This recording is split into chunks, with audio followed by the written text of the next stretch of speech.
Hey everyone, Builder Dave here, and I wanted to jump back into our whiteboard series. And today, I'm going to steal a term from an old college physics professor. We're going to have fun with physics, and I love the way to spell physics that way. So today we're going to talk about high mass walls, and this is one of the things I kind of really geek out about. Again, I talk about physics professors. I do have a degree in physics. I look at the thermodynamics and the structurals of all our houses we design and build very, very closely. And it's one of my passions about building and designing very, very well built, structurally strong, and thermally stable homes. So a couple things I want to talk about. Improve temperature stability, reduce heating and cooling. That sounds fun. Sound reduction, structural strength, long-term durability. And I'm going to reference my kind of example here a couple times throughout the 5 different high mass wall examples. First thing I want to talk about is temperature stability.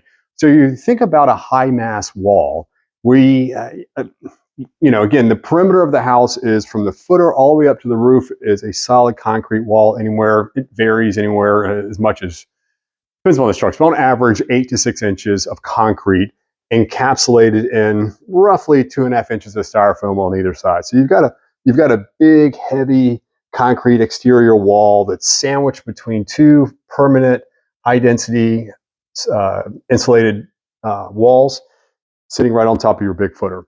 And so you've got all this mass. So we have improved temperature stability. So you think about it, air temperature moves very fast. And so, again, we live in Virginia, and the joke in Virginia is if you don't like the weather, wait a minute.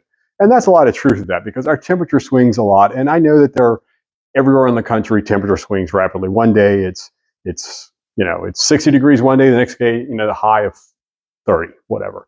You have some really big temperature swings. And so with those big temperature swings, it moves the air temperature around a lot. And what we have is we have these very high mass walls that store a lot of energy.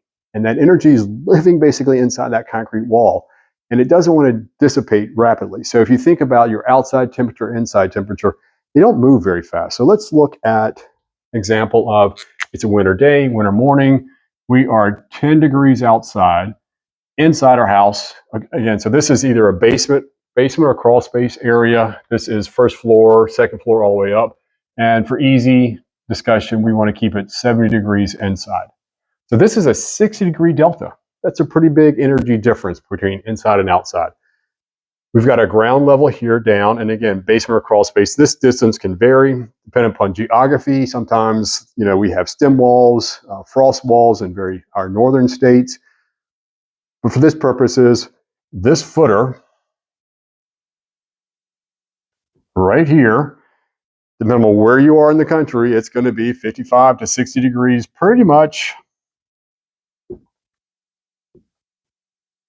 year-round. 55 to 60 degrees year-round. So we have this big, massive perimeter of temperature stability. So when we have air swings outside, it doesn't propagate through the wall very fastly. So think about if you live next to a big river or a big lake. So obviously the water is much heavier, denser than the air.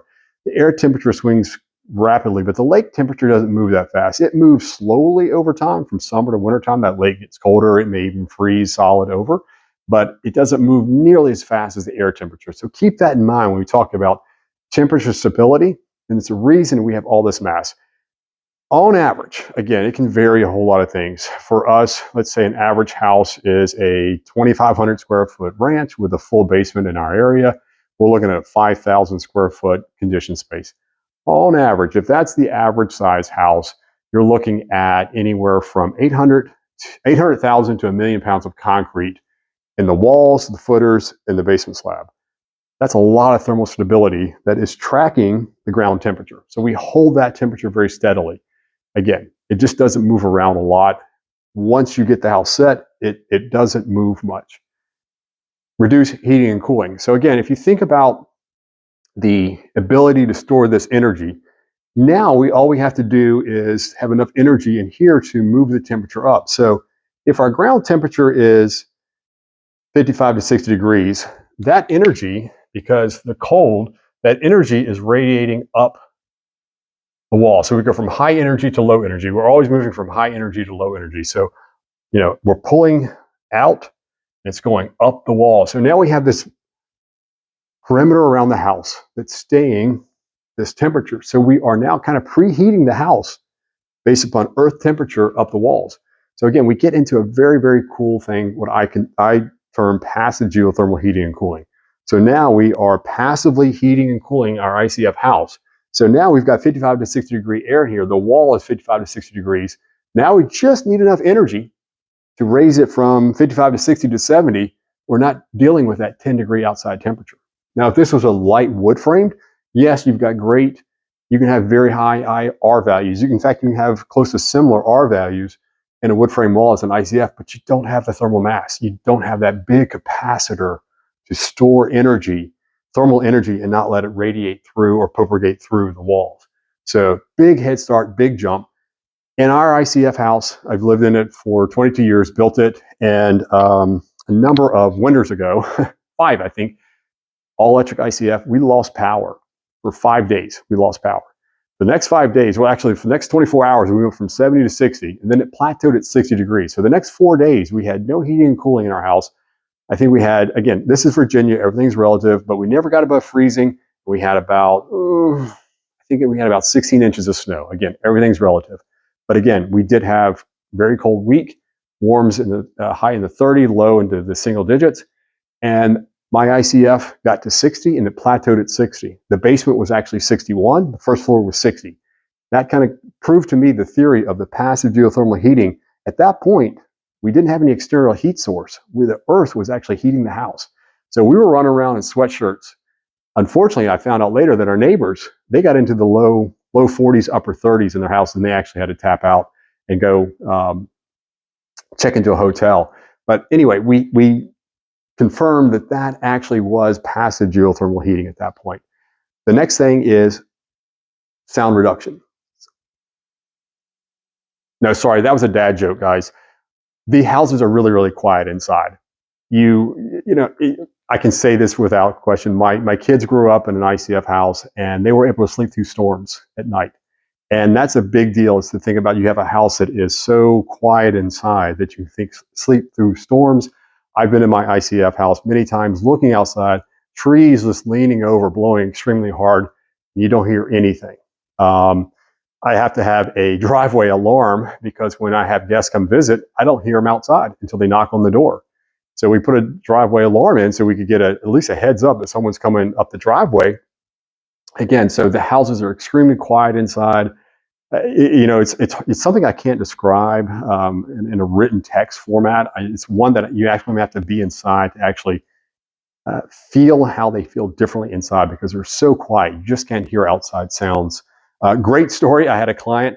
They had just moved into their new ICF home, and he was about a month into it. And he sent me I think he sent me a text and had me, he said, "Can you talk for a minute?" I'm like, "Yeah." He says, "Dave, I got a complaint for you." I'm like, "Oh, I'm sorry. What's going on?" He says, "Well, the house is too quiet. I was sitting in my great room and I heard this sound and I didn't know what it was." And he said, I looked and looked and I kept hearing this sound turn on and off, didn't know what it was. Across the room into the kitchen, he could hear his rice steamer turning on and off. And again, this is inside of a house. So houses are so quiet that you start hearing ambient sounds that you normally didn't notice in a wooden house, that you're now noticing because of just how quiet they are. And again, he wasn't complaining. It was more of a compliment about how very quiet they were, that he could actually hear the rice steamer turning on and off. So sound reduction is major. And again, that goes back to the thermal mass that you just can't, if you think about a sound wave coming in and hitting this, there's so much mass before it can pass that energy from one atom to the next atom to the next atom to the next atom to the next atom and along. It just doesn't pass through. It's really quiet. Increased structural strength. Again, hopefully that's a little bit intuitive. If you think about a solid concrete wall all around the perimeter of the house versus wood, whether it's a 2x4 or 2x6 every 16 inches, intuitively, I think that makes sense that it's much stronger. But, you know, we're talking about houses that can withstand over 200-mile-an-hour winds. They're great examples of houses that have survived tornadoes, hurricane. Katrina was a lot of examples. And again, it's just the absolute strength of these houses. But another thing is structural strength in fire reduction. Fire reduction. There are plenty of homes, examples, and it's a very unfortunate situation where you've had a wildfire come through California. and entire neighborhoods are gone. But you might have one or two houses in a neighborhood that are still standing. Most of those, and to my understanding, just about all of those are ICF, masonry constructed homes. There's just nothing to burn. So you've got an entire concrete exterior perimeter, nothing to burn. So again, very, very structural resistant to wind load, storm surges, hurricanes, Katrina, massive storm surges, great examples, unfortunate examples of entire neighborhoods wiped out. One house is still left. It's the ICF house. Last thing is long-term durability. When you look at a masonry or concrete exterior walled house, they perform extremely well for moisture resistance. Again, concrete can get wet, it can stay wet, and it doesn't degrade in wet. Wood, again, trees get rained on all the time and dry out. They last for a long time, but they've got to be able to dry out. When wood gets wet and it can't dry, it rots. When concrete gets wet, it just stays, doesn't bother. So we don't have any rot, we don't have any degradation of the walls. We don't have to worry about any leakage, air leakage through the walls. Again, it's just a much, much longer term building structure. Typically right now, a wooden house, and again, I'll get some flack on this, but typically a wooden house has about a 50-year lifespan before major renovation, major repairs have to be done to it, typically. We're talking about houses that last significantly longer, into hundreds of years. We were talking about houses that are actually generational houses that last for generations. So a lot of our clients are looking at, this is a generational home that they want to be able to give to the heirs down the line. So again, long-term durability. So again, let's back it up. Fun with physics, high mass walls, improved temperature stability, reduced heating and cooling, energy savings, sound reduction, comfort inside your house, structural strength, safety inside your house, long-term durability, low maintenance. Build it once, you don't have to deal with it again. If you have any questions, please let us know. Thank you very much.